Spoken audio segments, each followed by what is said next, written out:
What's up, y'all? Welcome to Talk with Koiya, the podcast that very much encourages you to talk about your sexual health. This podcast is brought to you by Talk, Test, Treat, and like our podcast, they encourage you to talk about HIV, get tested for it, and also get treated if you do get a diagnosis.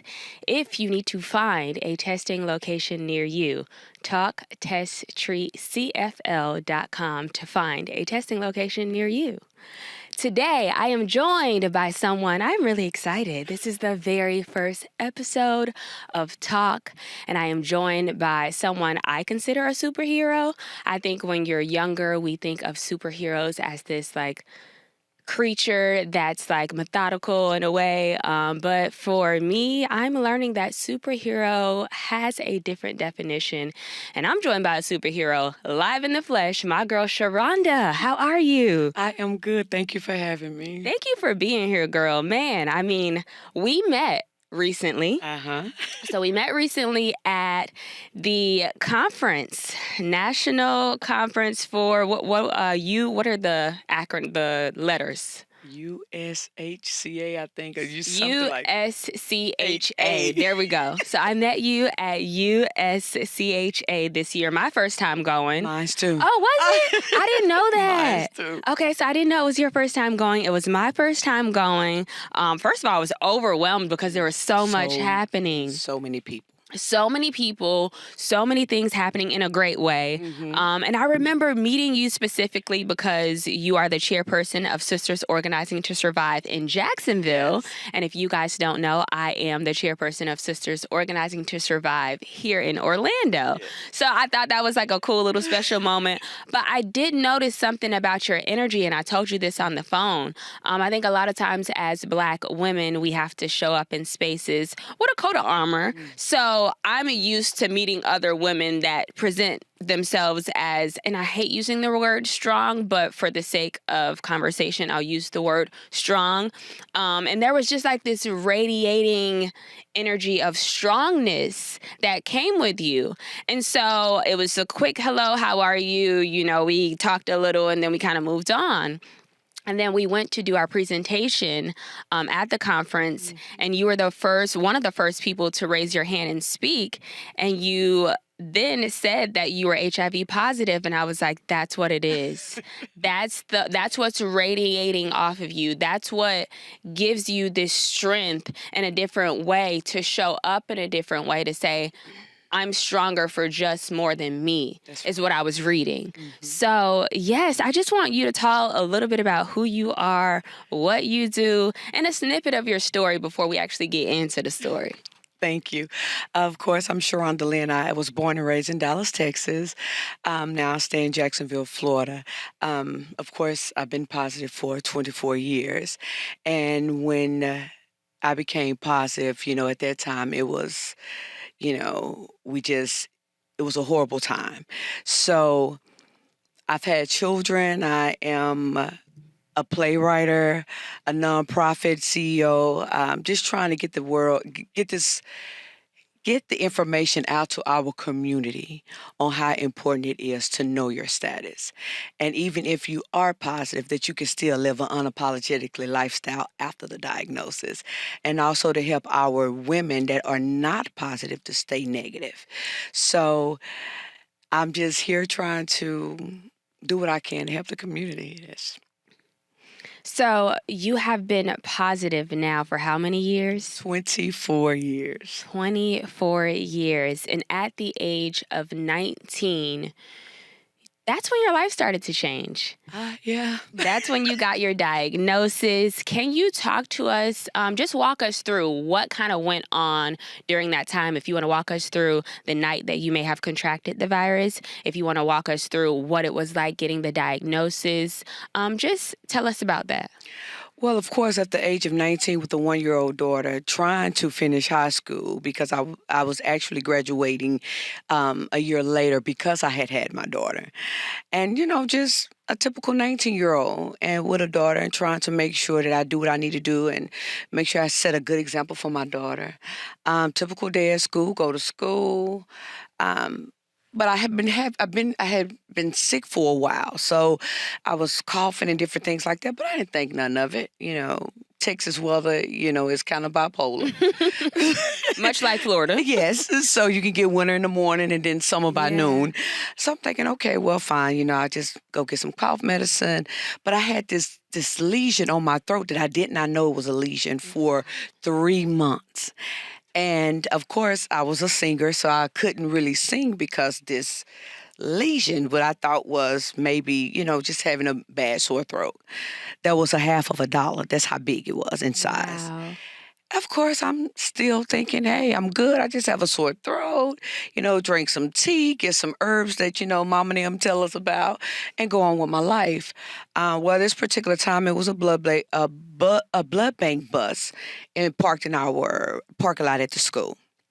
I'm like, okay, I'm trying to help somebody else, because I've always been taught that you have to do your best to help somebody else, whatever it may be. If it's $2, if it's giving blood, whatever you can do to help somebody else. I've always been taught that from my mom. So I go down there and give blood, trying to help somebody else, not knowing that I need to help myself. So I'm going back to school, going back to my class, and a couple of weeks later, I get a phone call. And I pick up the phone, and the lady asked for me. At this time, my last name was Hodge. And she was like, Sharonda Hodge, hey, we calling because we need to let you know you need to go see your family medicine doctor. I'm like, lady, listen, for what? 19. Mm-hmm. For what? She said, well, your blood came back and it's contaminated. Of course, I'm 19 years old. I did not think possibly it could be HIV because of the stigma behind HIV. I'm not homosexual. I am very well a woman, and so that was the last thing on my mind. And even in that transition, my cousin at the moment was actually dying from complication of AIDS. So I'm thinking, that's not my problem. That's not my issue. But I was like, hey, lady, if you don't tell me what's going on, I'm not going to the doctor. Like, if it's diabetes or something like that, okay, but you can tell me what's going on, or I'm not going. She said, we're not supposed to tell you what's going on, but I want you to go get some help. And she said, your test came back HIV positive.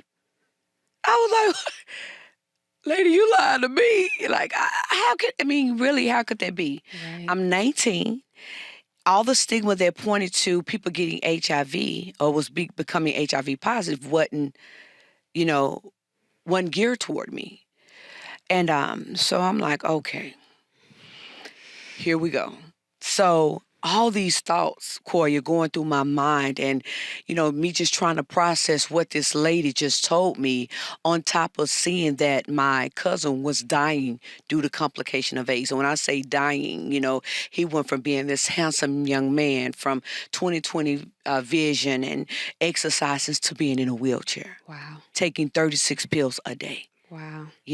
From having good kidneys to being on dialysis. And he was young. He was like 30 something.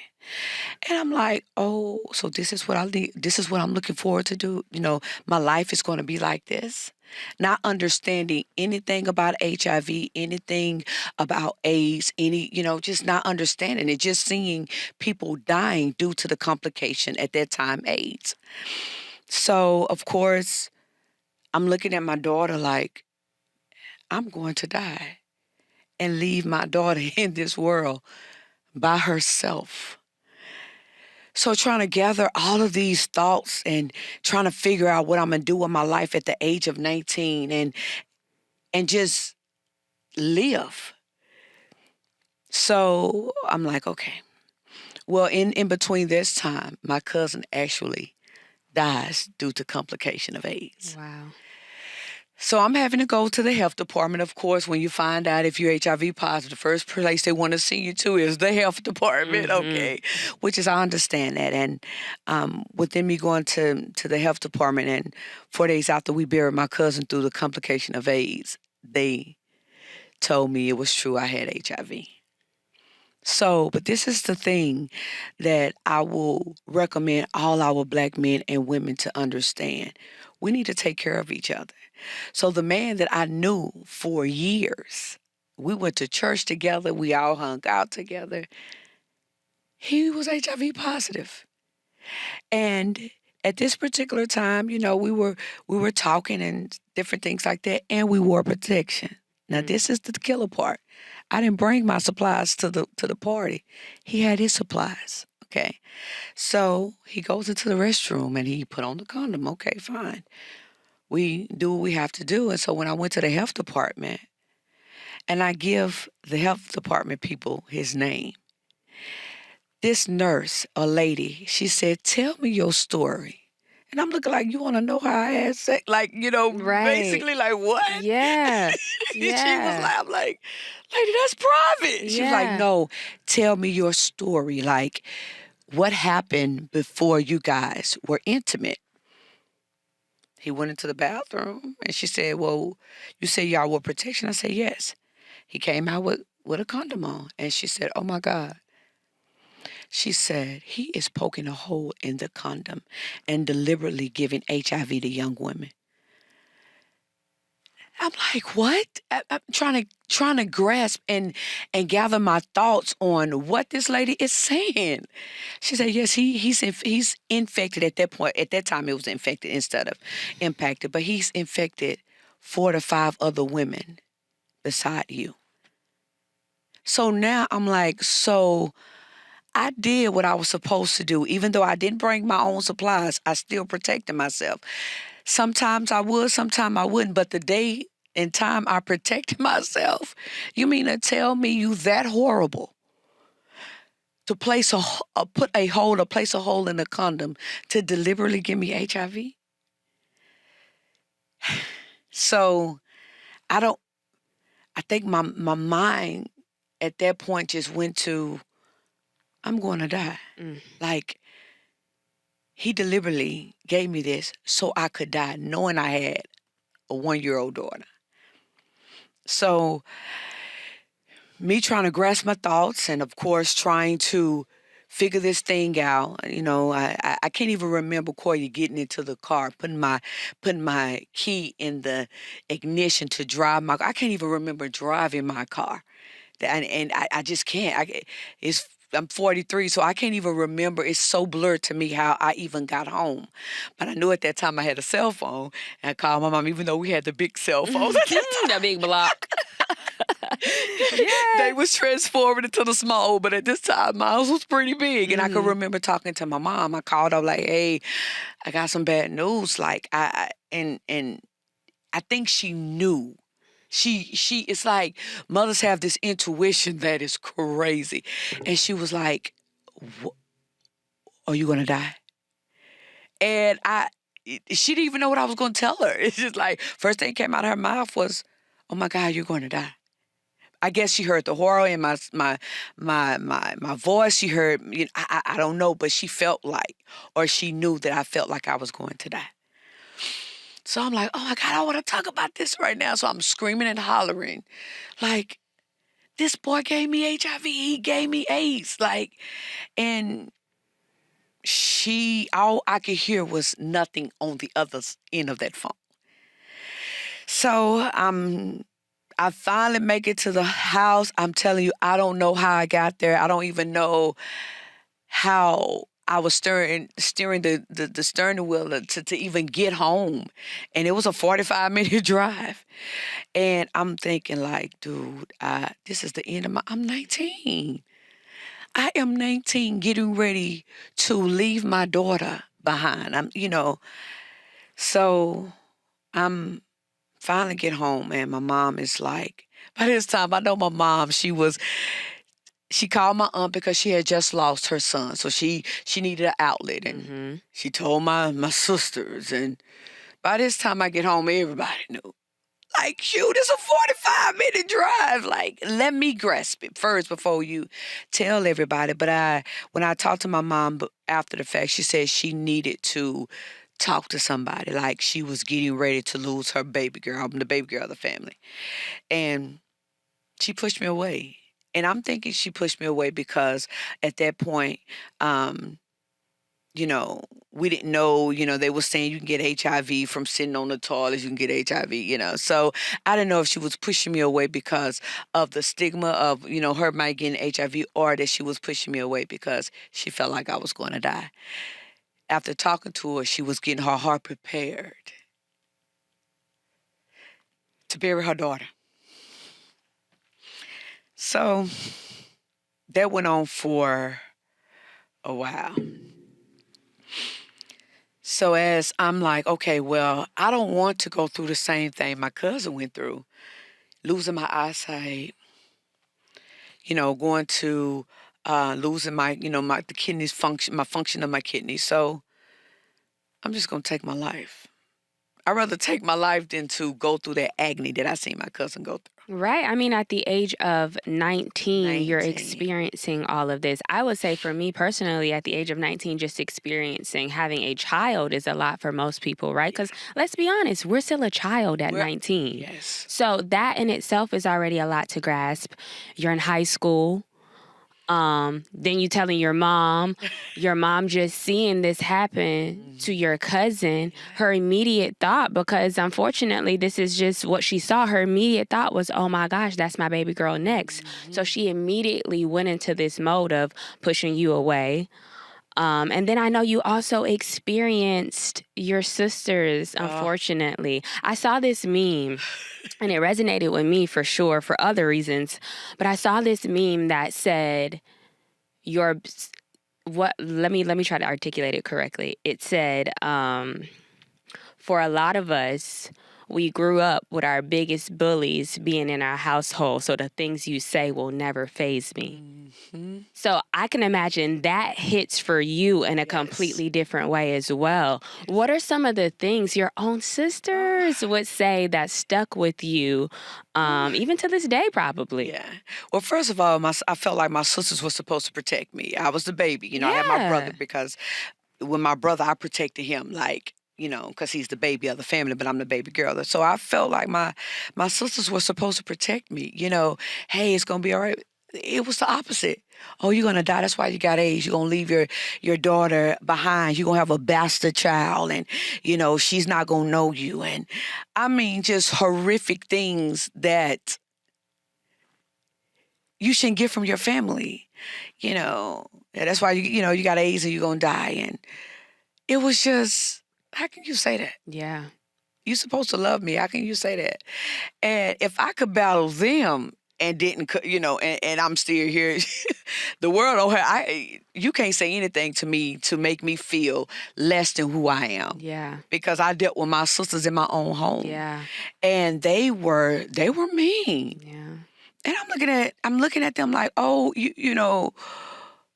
so if you're talking to me like that, I can imagine what you'll say to my daughter. I didn't even think about like, that. You're telling, oh, your mama died and had, your mama had AIDS and she died and left you as a bastard child, and look at you, you motherless. Like, if your heart is so hard and you have no type of empathy or passion towards your own sister, what makes me think what kind of compassion you have towards my daughter, which is your niece?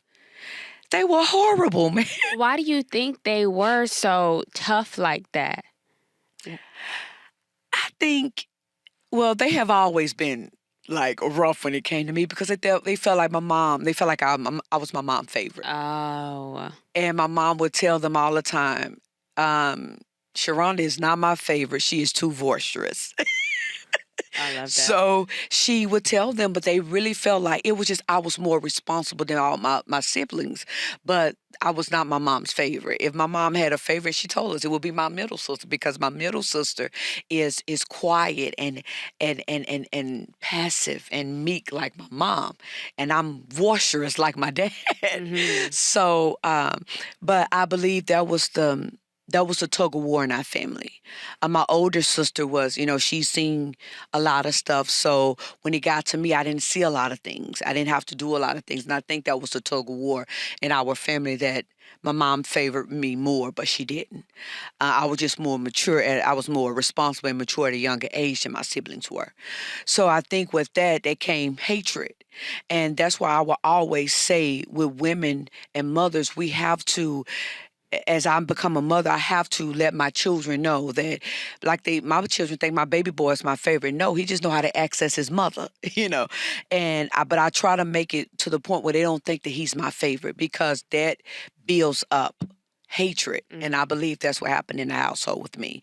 And because of that, they said hurtful things to destroy me. I really felt like my sisters wanted to see me die.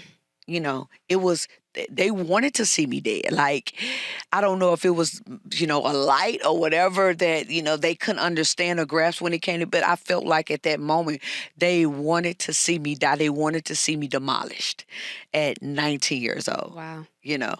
And because everything else they tried, it failed. It's like dirt. They was putting dirt on me, and I was stumping it under my feet, and I was growing. So they like, oh, got her. Yep. Oh, she's HIV positive. She gonna die. We gonna use that. And guess what? Now I packed that up under my feet, and guess where I'm at now. So, but I believe that's where it came from, Koiya. And because of that, they said some harsh things, and I would have never, that's something that I would have never said to somebody that came out the same womb I came out of. Of course. I mean, those things are harsh, let alone a stranger saying it is. I mean, there is something wrong if a stranger says that to you, let alone your own sisters. I'm a person, though, who firmly believes that everything that's in your toolbox is for you and needed for your journey throughout life. Unfortunate. It was very unfortunate, but do you see how that was probably something that was needed in your toolbox? Because now none of y'all can't say nothing to me, babe. No, not at all. My sisters was in the house with me saying the worst things ever. What could you possibly say? And that's what I say. Like, when I go out and I talk about HIV, and trust me, people have said, I'm like, baby, please, honey, you can't say nothing that my sisters have said. You know why my shoulders are big? You know why my shoulders are strong? Because of two sisters back in Dallas, Texas. They gave me the business. I said, so what you're saying don't even hit me. That's how strong I am. I mean, it's not cocky. It's just strong. And everything they did, you're right. I put it in my toolbox and I use it. And that's why I'm fierce today. When I go out in the community and I talk about it, baby, what's the skeletons of your closet? Because I know you have some. That part. So sweep around your own front door, baby. So, and it's not to be, it's just, I'm confident in who I am. Yes, I'm HIV positive, but HIV doesn't control me. I'm a Black, beautiful, fierce woman that so happens to have HIV. Not HIV. HIV got this Black woman. No, I'm a beautiful Black woman that just so happened to have HIV, and I'm HIV undetectable. So if it wasn't for them, I don't think I'd be able to do it. Girl, listen, if you ask me, they help you turn into the superhero that I think you are. Thank you. I mean, I hate that it happened to you, but also kudos to them because, baby, it made you, and I love everything about it. All these hardships, and I even told you earlier when we were speaking on the phone, man, you have really been through a lot of things, and for me, a real life superhero. With these hardships, though, man, one of the things at that point, now we're talking about it more, but back then we weren't talking about mental health. I could imagine the state of your mental health just began to deteriorate at this point. I know you told me you were sleeping in the closet.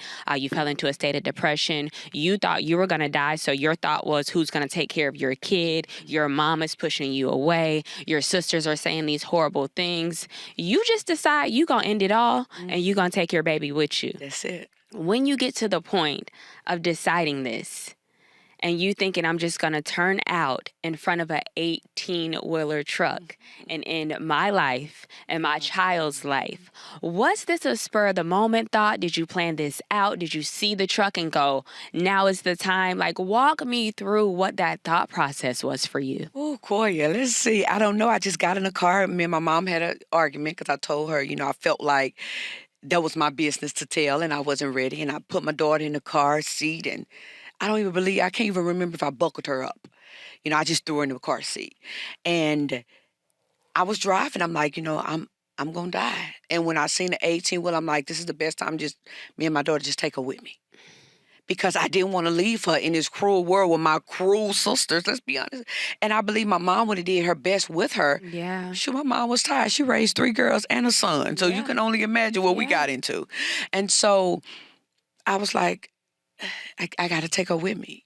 I was just out of my head, Koiya. And at that time, everybody made it seem like, depression was of the devil and, you need to go down to the altar. No, mental health and mental illness is real. Amen. It's like an out-of-body experience that you cannot control. And that's how I felt. I felt like I seen myself, the best part of myself sitting on the passenger side while the worst part of myself was driving. And I couldn't intertwine the two. Like, I couldn't get my best part to come back into this body. And it was like my best part was like, go ahead, do it. Because the worst part of me at that time was so overwhelmed and it was just so strong that I couldn't even make the two intertwine. And I seen the 18. Well, I'm like, okay, this is the best time. This is the best time. Because I knew he couldn't miss me. Like, me, in Texas, we don't have a lot of water, so I couldn't drive my car over the bridge. If I, drove in front of a regular car, it was a possibility that we will live. Here come this 18 wheel. I'm like, oh yeah, he hit me in the correct spot. My car automatically blow up. That's what I was thinking in my mind, and we gone. Like, my daughter wouldn't know anything. It'd just be And at that moment, I swear my car in front of the 18-wheeler. When I tell you depression is real, it's real. I couldn't even stop. Like, I couldn't stop. Like, it was just, this is the moment. And don't you know that during 18-wheeler missed me by an inch, by a couple of inches? God, like, and I'm like, God, dog it. This was my moment. But I'm so happy that 18-wheeler did not hit me because I would not be able to tell my story now and help somebody out. And that wasn't the first time I tried to take my life. Like, 2 times after that, and I'm like, darn, Jesus, you ain't ready for me yet. Yeah. And I'm still here. I remember taking all my pills, my HIV positive medication. all at one time. All at one time. Trying to kill myself. And my mom knew she ran. She was like, and I'm just hitting them, just throwing them back with water.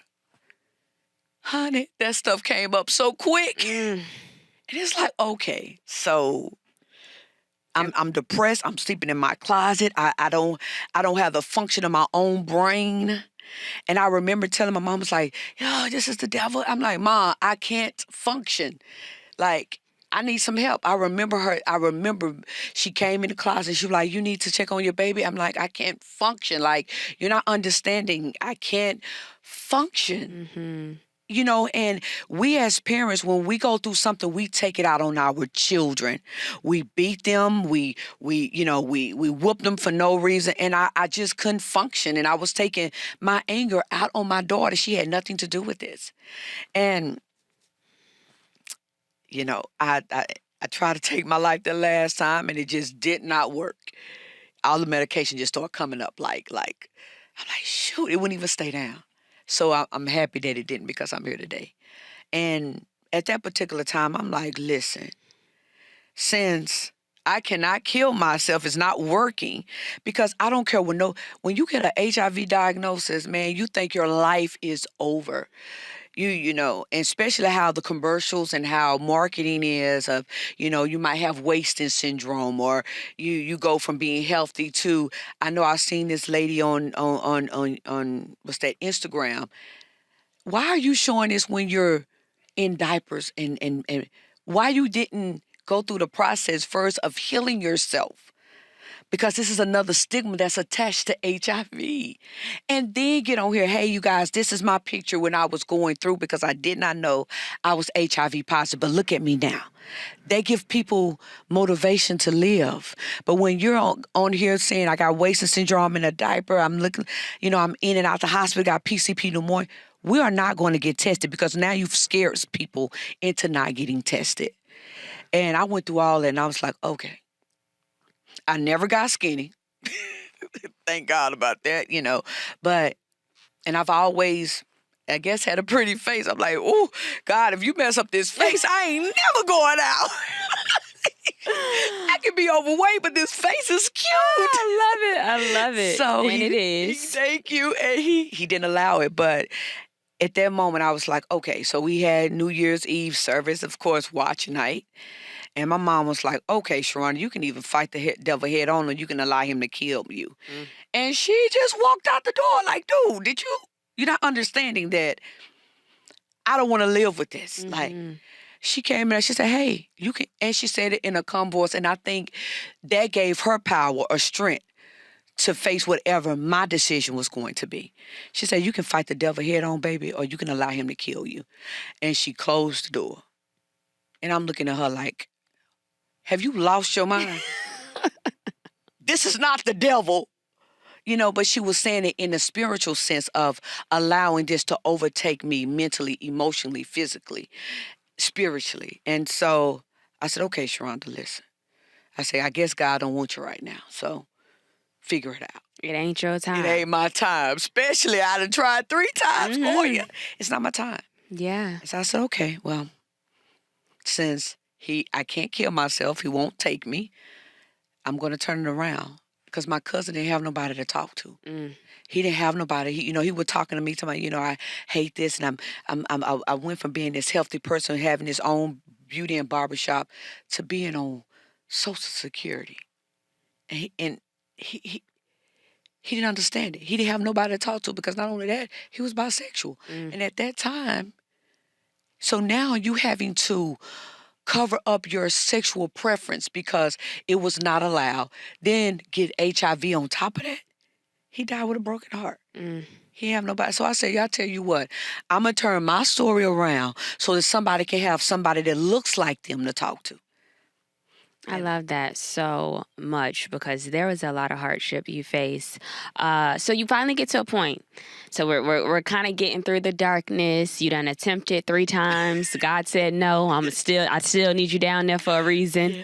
Yes. And then now, what I find interesting is you kind of found the silver lining or the glimpse of hope from your doctor. From my doctor. Because your doctor was the one that was kind of like, hey, you're going to be fine. Take your medication. You're going to live. But because of what you had saw from your cousin, your thought process had already gone to a extremely dark place. Yes. So talk to us about your doctor and how he or she gave you that glimpse of hope. She. Okay. Every time I would go to see her, she'd be like, Sharonda. And I did not hear her the first couple of months, maybe 6 months, because my mind was clouded with, I'm going to die. My mind was clouded with what I just saw my cousin go through. My mind was clouded with what we see on TV, on the commercials. So I did not hear her. I heard her say, you're not going to die, you're going to live. And I'm like, phew. I heard it went out of one ear like, dude, you don't see what I see in my community and what I just got past, which was my cousin. But she kept saying it. Every time I went to the doctor's office, I can remember she tell me about my CD4 count, and she tell me about my viral load, and she said, you're not going to die. You can control this virus. We can control this virus. At that time, it wasn't undetectable. She said, we can control it. And it was almost a year before I really figured out what she was saying. It clicked like, hey, I'm not going to die. And I remember that last time I went in the office and I heard her. She said, I said, I'm not going to die, doc. I'm going to live. Like, she said, I've been saying this to you for almost a year and you finally got it. And it was her repetitions that stuck in my head even when I wasn't there. And I'm like, this doctor saying, and not understanding then what I know now, like this doctor, every time I go, she said, I'm not going to die. And she basically almost willed me back to life without me knowing that she was willing me back to life. Wow. And when I finally got the concept that, okay, I got this. my virus. She was explaining about my virus that is at a point that it can't be detected. So at that point it wasn't undetectable. She was saying it can't be spread. The virus can't be spread. And I'm like, okay. She was like, and you can still have a sexual relationship. And I'm like, now, doc, hold on. You pushing the envelope. Like, who gonna have sex with me and I'm positive? Like, all this. And she was like, you can. I'm like, okay, I'm just finding another positive person because I don't want to have to tell people every time I get into a relationship, oh, by the way, I'm HIV positive. Which is something to think about, right? As a person who's HIV negative, I never even thought that that's a thing, right? Anybody you talk to, that's like a conversation that needs to be had. Yes. So navigating life with HIV is one thing. Now navigating life in the dating world with HIV, like, so what did that look like? Was there an extreme emphasis on trying to find someone who was also positive so you didn't have that tough conversation? It probably was easier to be with someone who understands the lifestyle of what it is. And that's so true. So I would try to date positive men. But majority of the positive men were either on drugs. Oh, God. Or they was just out there. I'm like, oh man, I ain't gonna never get married. Like it was horrible. But I really believe that's the reason how me and my boys dad got married, because he was positive just like me. And I was just tired of trying to explain to people, hey, I'm positive. I can't pass the virus. They was like, you got that ninja? Yeah. Girl, that word right there. Oh, no, thanks, but no, not. You pretty, but nah, I ain't gonna risk it. And it got to the point that it was so discouraging. I'd be like, forget it. I'll go to the gas, they're like, oh, you pretty. I'd be like, I got the ninja, y'all don't. Which sucks, though. That sucks. But it does. But I was so tired of telling these people Of course. that, I was like, forget it. And so I would literally be running to my car like, I don't want to talk to nobody, and no. And so then my friend, God rest her soul, she died of brain cancer. She was like, I got this guy for you. Well, she had hooked me up with another guy that was crazy. I said, listen, I hope he's not crazy. She was like, no, he's not. And he's positive. I was like, cool, bet. No problem. He was crazy too. Oh gosh, we just can't win. And that's my boy's dad. But he was positive, but he was diagnosed with complication with AIDS instead of HIV, because there is a difference that people don't know about. And I'm like, okay, I think we can work this. So I go to my doctor. I'm like, hey, I found somebody. He has an AIDS diagnosis. She said, you will be fine. Is he on medication? I'm going to be fine, doc. Like, I'm HIV positive. He's in AIDS status. So for people who don't know the difference, can you explain the difference between HIV and AIDS? Yes. HIV is actually the virus that you can live a long time with the virus. AIDS is the syndrome, and that's when you start getting the PCP pneumonia, the wasting syndrome, the different things. Like if you even get a common cold, you're going to the hospital. And what the difference is, it's just your CD4 count. So if your CD4 count drops below 200, you are in an A status.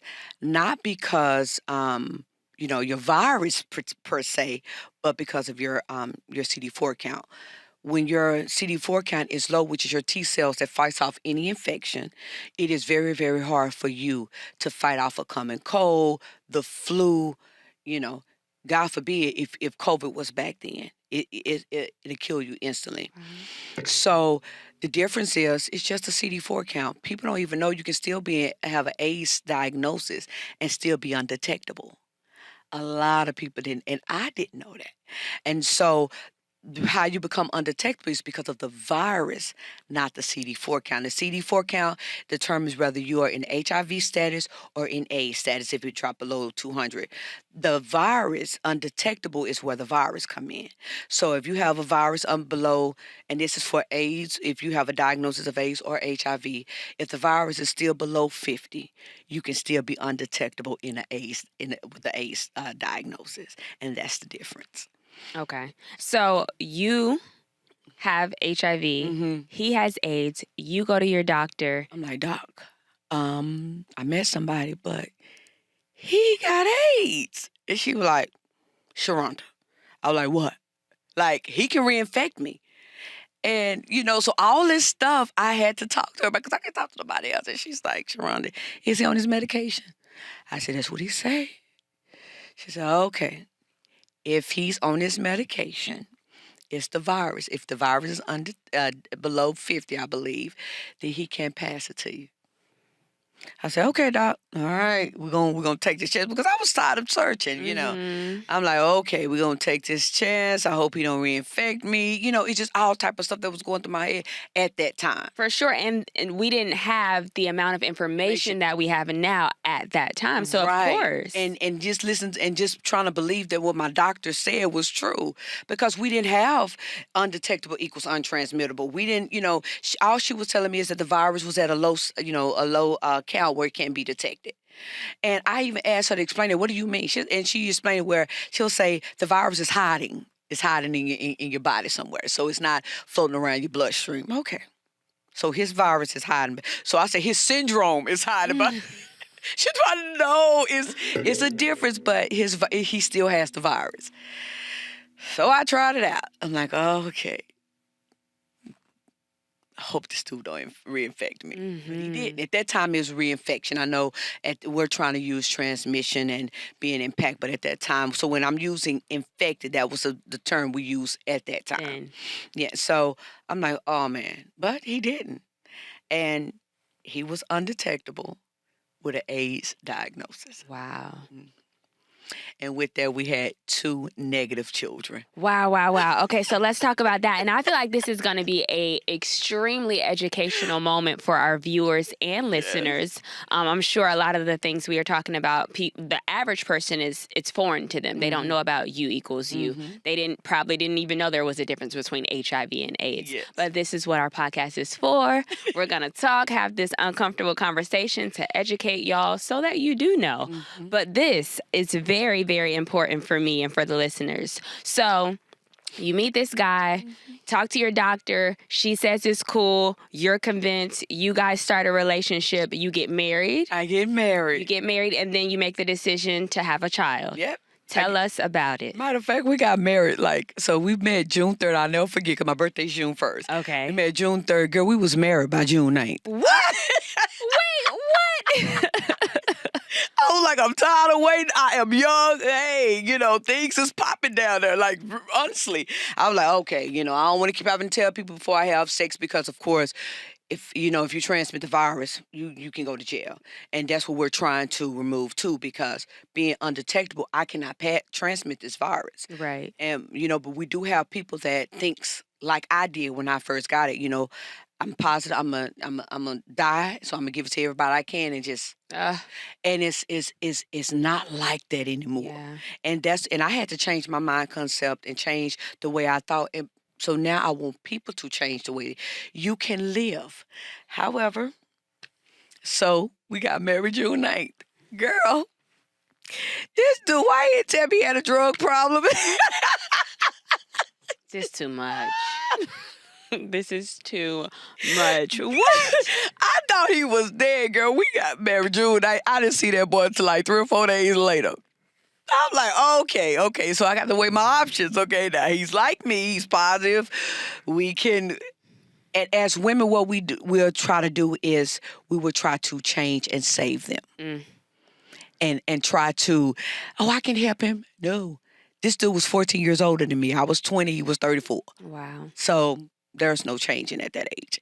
But I tried. So, okay, we get married. He leaves, drug problem. I'm like, I thought he was dead. I go to his mama house. She told me, baby, he is crazy. I'm like, when your mama say run. But I didn't run. I was like, we got the same diagnosis. There was a trauma bond. Yeah, a trauma bond. That's a good one. So I'm like, okay, I can help him with this. I can help him with his drug habit. No, I couldn't. I get pregnant. You guys, I get pregnant, and I'm like, so now that's another trauma because I've never been pregnant before being HIV positive. So my second child, Now I'm HIV positive. Mm. So now I go through a whole nother traumatic issue because I don't want to bring a baby into this world positive. And I don't want a C-section. Because I had my first daughter vaginal. I want to have all my kids vaginal. And now I'm fighting with, should I have an abortion? Should I have this baby? What should I do? Go to my doctor like, hey, doc, listen, my test came back positive. I'm pregnant. She's like, okay. No, it's not okay because I don't want this baby to be positive. And I don't want to have a C-section because at that time they were having C-section. Women having C-section if they came out positive so the baby wouldn't be positive. I'm like, I don't want a C-section. She's like, Sharonda, we have delivered some babies vaginal. How many? And they came out negative. And it was a handful. It wasn't a lot at that time. Right. Because you're talking about 2001. And so that it wasn't a lot at that time. Wow. And I'm like, especially in Dallas, I'm like, okay. So she said, but we got to change your medicine. Now that's another trauma. Because I was taking 4 pills. 4 pills at that time. I went from taking 4 pills to 14. That made me sick. Like, I'm already pregnant, so I got morning sickness, as you know. But now I have all day sickness because of the medicine. And I mean, and then, babies sit on your bladder, so you can sneeze. But so imagine vomiting up everything you have in you, and you can't control which way things are going to flow. So I'm like, 14 pills. I get to a month. I'm getting ready to deliver a month into my pregnancy before it's time for me to deliver. 8.5 months. And the pharmacy wouldn't give me my medication. Why? Insurance. So the pharmacy couldn't give me my medication. My doctor's like, she cannot come out of, her virus cannot rise. She's getting ready to have this baby. My doctor went down there and paid for my medication. Wow. First of all, shout out to your doctor. Your doctor has been the GOAT throughout this whole story. Like, we need her on the podcast next time. Yeah. So it's and she did it twice. She did it for my other son too. It's like at that month, like 8.5 months when I'm getting ready to deliver, I don't know, something about my insurance go whack and I couldn't get my medicine, but she did. And I had my son vaginal and he came out negative, both of them. Mm. Wow. So to think that, first of all, the insurance situation, you have this doctor that has just been champion for you, and just your whole entire story in life sounds like. So your doctor goes down there and pays for this medication. Yeah. Mind you, the medication is expensive. You're talking about 2 medications, almost $14,000. Wait, what? This is the amount of money that your doctor put out for your... She got it back eventually, but yeah. But still, just by the grace of God, just being a good human being to just... being a good human being. She was like, we will not let you go out of, we will not let this virus rise. So, because you're getting ready to have this baby. She went down there and gave them the business and gave them a credit card. And when she brought my medication back, I was like, how you do that? She said, I paid for it. And I'm just looking at her like, just a good human being. I called her my angel in Dallas. I don't know where she at now. It's been a while, but she didn't have to do that. No. And she did it twice. So not only did she do it this time, there was another instance where the same thing happened. Same thing happened with my last son. I'm like, I'm getting my tubes tied after this. Like, no more kids for Sharonda Lynn. No, yeah, and she went down, but she got her money back. They gave her money back. But thank God for providers that are like that, right? Because we don't have a lot of them. And let's say you were in a situation where you had to choose. You probably didn't have 14 grand to dish out at that time. No. So what do? Now you get sick and it just, And I have to have my baby. My baby just might come out positive. Mhm. So, talk to us a little bit about that because I think that can be another educational moment for our viewers. Just the process of having a baby and not being HIV positive. Yes. So, for your situation, you are smart enough to talk to your doctor ahead of time, Mhm. switch your medication. But for viewers who do not know, and for listeners who may not know about and just maybe ignorant to thinking if you have HIV, if you have a child, they're going to have an HIV. Tell us the possibilities that could happen. No, that actually is a low possibility if you're on your medication. The only way your baby can come out positive if you did not know that you was HIV positive. And so what I've learned as I grew up and started coding and having to do physical and all the classes that I had to take to learn how to code medical code.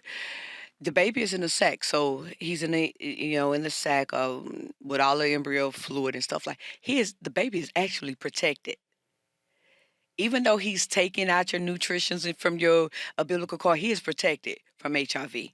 It's when he comes through the birth canal that he is exposed. Mm. And I'm like, so that's why I had to stay on my medication because all the blood and fluid through the birth canal, the baby is open, the mouth is open, the nose, everything is open, and that's how the baby contracts HIV.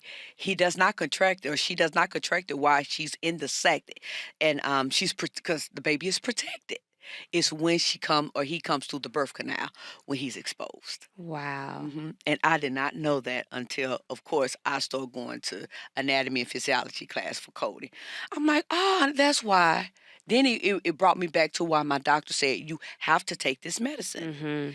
And so for me, when I first had my first son and he came out, of course, they had to give him AZT for 6 weeks. And AZT, I mean, of course, gave him eczema and everything like that. And I was terrified for 6 weeks because he had to get his blood drawn. When he first came out, 6 weeks, 9 months, or 3 months, 9 months, and a year. Whew, that year was crazy, so crazy. But after that year, he was negative.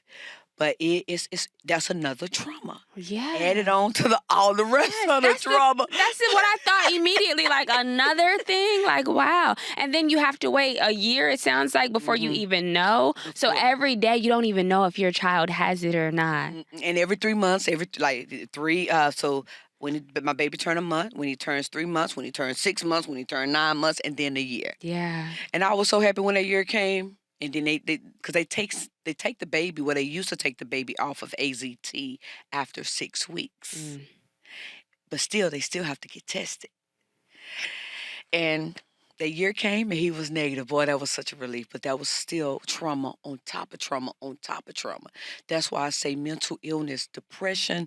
We go through trauma and we don't even know it. Yeah. And so, Wow. Listen, your story is absolutely amazing. To know you got diagnosed at 19, you're here at 43, you've been living with HIV for 24 years. What gives you the motivation to keep going? I mean, we heard you say you've tried to take your life 3 times. We heard that a lot of different hardships for you, things just did not happen or pan out the way I'm sure you thought they would. So, what is the driving force that keeps Sharonda going for HIV advocacy, just to keep going as a positive Black woman living here in Florida? What is that? well, I think for me, first of all, my cousin didn't have their support. And I think about how many people don't have the support. Um, I want to let people know that you can still fight, that there's still a life after the diagnosis, on top of just seeing people die prematurely and they don't have to. So my fight is, to be honest, man, if I can defeat my sisters, Listen, I can help other people defeat HIV. That's my mindset.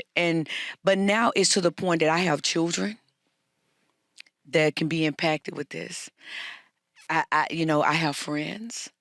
And just to remove the stigma for me to let somebody know that you can still live, that what gets me up in the morning and keep me fighting. Because nobody was there for me but my doctor.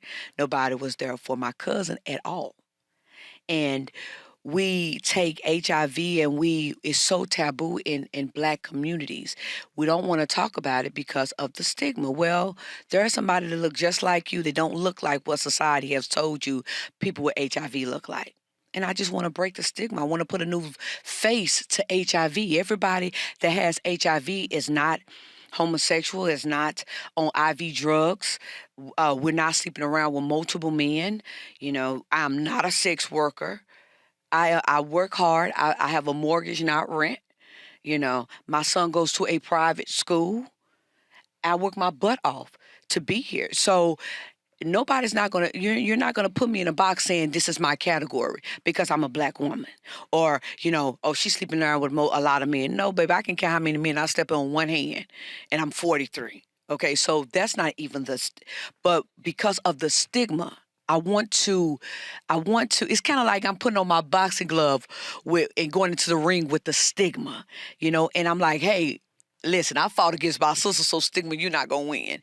And I just see that people are really needing the help. Koiya, we are really needing somebody that looks like us, that say, hey, you can live after the diagnosis. Hey, don't be ashamed to go get tested. HIV is no longer a death sentence. You can live after the diagnosis. I ride my bike. I do what I do. I enjoy my life at 43. I've raised 3 children almost by myself, and they're good. So I just think my motivation is putting a new face to HIV, letting people know that take your medication. We can't end the HIV epidemic. It's going to take all of us to end it. It's going to take people that are positive to stay on their medication and stay in care. And it's going to take us to talk to our negative people and say, hey, they have PrEP out here. Don't you know women don't even know about PrEP? I did a women's conference last year, in March, and it was only 2 women that knew about PrEP. Mm. PrEP can be taken now by all of us, whether you in the LGBT community, whether you heterosexual, whether you Black, whether you white, whether you Hispanic, or it doesn't matter. You can take PrEP. And we got to quit allowing people to lie and say we can't because they don't want to see us healthy. So I'm fighting against stigma. I'm fighting against the ones that said, oh, PrEP is not for you. Yes, PrEP is for a Black woman that looks like me. PrEP is for people that walk around that, carry, that's super women because they are taking care of their children. They're working. PrEP is for them too. So it's not just for the transgender. It's not just for the LGBTQ. It's for women of color too, heterosexual women. And so I'm putting on my boxing glove, not only to fight against HIV stigma, saying that, hey, take your medication. Look at me. I take mine. I'm healthy. I'm undetectable. You can live. So I'm fighting against that. And I'm fighting against what society and what the commercials are saying. So I'm in the ring trying to, save our lives. Because if we don't do it, who will? And I love that because as a person who, tried to take their life, now life has a new meaning to you. And the things that you are equipped with in your toolbox, you now see like, oh gosh, God, the universe, whatever you believe in, really equipped me with these things because I was going to need them for my journey. So much so you've even done things like you have your own nonprofit now. I am a thespian, so you do something that I admire, which is you wrote a play. Yes. Now, I've done plays. I've acted in plays. I've danced in plays. I've done multiple things in that arena. Never have I written a play. How did you get to the point of saying, I want to write a play about this? Well, when I was thinking on when I started my nonprofit, I was thinking, how can I come up with innovative ways to educate our Black community? Because we don't want to read. We don't want to talk about HIV. So I said, I'm sitting there and God said a play. Or whatever, like you said, the universe, whatever you believe in, write a play. I'm like, a play? I got 20-some years up under my belt of information on different people in different walks of life of how HIV has impacted their life and their community and their families. It took me about 3 or 4 months to write the play because I kept putting it down. I thought about my cousin with the LGBT community and how, he, people were saying, hey, oh, he drank out of their cup, threw it in the trash. Or, or I said, I'm using the bathroom. Did you wipe the toilet with bleach? Yeah. That even happened to my ex-husband, my boy's dad. His mom said it. And I'm like, oh, that's harsh. Me when I was 19 getting HIV, and trying to deal with that. So I had a lot of information. Even when I worked in a hospital in Dallas, this young girl came in, 12 years old. She was getting raped by her stepfather, who happened to have HIV and didn't tell nobody. So not only did she was getting raped, she became pregnant, and now she has HIV. And the mama who's supposed to protect you didn't listen. Mm. So I've seen so much in my 24 years, or 20 when I wrote it, 22 years. I'm like, I can write a play and change the dynamics of showing, not only am I writing and it's entertaining, it's funny, but not only that, I'm educating them. And so in the play, they have to come and see the counselor, which is me. And Koiya, they give me the business. But then I sit up and I tell them about my story and how you can live after being HIV diagnosed. And so it took a while because those are hard stories to tell. Even when our religion based, those are hard stories. And so I just sat down and started writing. I've never thought about writing a play. People have told me I'm dramatic, but never to the point where I'm going to sit down and write a whole play. And I did, and this will be our third year. This will be our third year performing the play. We have educated. The first year we educated 400 people. Wow. The second year we educated 250 people. Love that. So I don't know how many people are going to come out. I'm hoping we have, but we're almost at 1,000 people just in 3 years. Wow. Of educating. So the name of your play is The Hidden Truth. And so when does it air, or when does it play? We're doing it on December the 2nd. We're in honor of World AIDS Day. Yay! And I'm excited. So that's how I came up with the play. Not only that, I created Removing HIV Stigma. It was a walk and block party, but now it's a parade. Wow. So we have bikes out there. Of course, I ride my Spider. So we have bikes and trikes and slingshots. And this year we're gonna do it even bigger. We're gonna have Corvettes. Drop your top. Drop the hood. Okay. I love that. Yes, and we're just going to flood Jacksonville with the parade, and we're going to have posters and signs. You equals you, undetectable equals untransmittable. There's life after the diagnosis. Get prep. Prep yourself into care. We're going to have posters out here. It's going to be on cars and our bikes and stuff like that. And we're going to make a lot of noise with our music and lights and, just making sure that the community get educated however way we can. I love that. And does all of this fall under your nonprofit? Yes. And my nonprofit is Having Incredible Victory. So all of it falls up under Having Incredible Victory, which is the acronyms of HIV. Oh, HIV. I love that. You're so clever with everything that you do. You find a way to bring it back full circle, and it just all makes sense. Sharonda, thank you so much for being here today. If people wanted to find you or check more out about your play, your nonprofit, everything you have going on, where can they find you at? Facebook, Sharonda Lynn. Also Having Incredible Victory. I have a Facebook for Having Incredible Victory, with a nonprofit. You can also my website, havingIncredibleVictory.com. So I'm all over Facebook and I'm all over Google. So you can also Google me, Sharonda Lynn, and we'll have different things on Google, on the website about the play, about the parade, and different things like that. I love that so much. Sharonda, thank you so much for being here. I'm excited. This is my first podcast. I kicked it off with a superhero. It ain't nothing y'all can't tell me after this. So, yes, super, super excited about this. And I want to say I'm all about giving people their flowers. Like I said, I truly believe that we are equipped in our toolbox with the things that we need to continue out our journey. And when I tell you from what I see, it looks like you've identified what everything is in your toolbox and you have figured out a way to utilize it in a way that works for you effortlessly. So I just want to give you your flowers and say thank you for being an amazing Black woman. Thank you for being vulnerable enough to share your story with us. You did not have to do any of that. And I do want to let y'all know she told me there was nothing off limits. So I think that that's so cool. Thank you. Kudos to you for that. And thank you for being here, girl. Thank you for having me. I'm not Bob the Builder. I'm Barbara the Builder. So I'm using all my tools. But thank you for having me. Yes, I love it. I love it. And we have to have you come back sometime. And I'm going to try to stop by and see your play for sure. Please do. And the play is free. So for the community, the play is free. You don't have to buy a ticket. Just come and and enjoy yourself. And we're going to have food. Ooh, listen, Black people are there if there's food. Food. So you already know. Thank you, girl. You're welcome.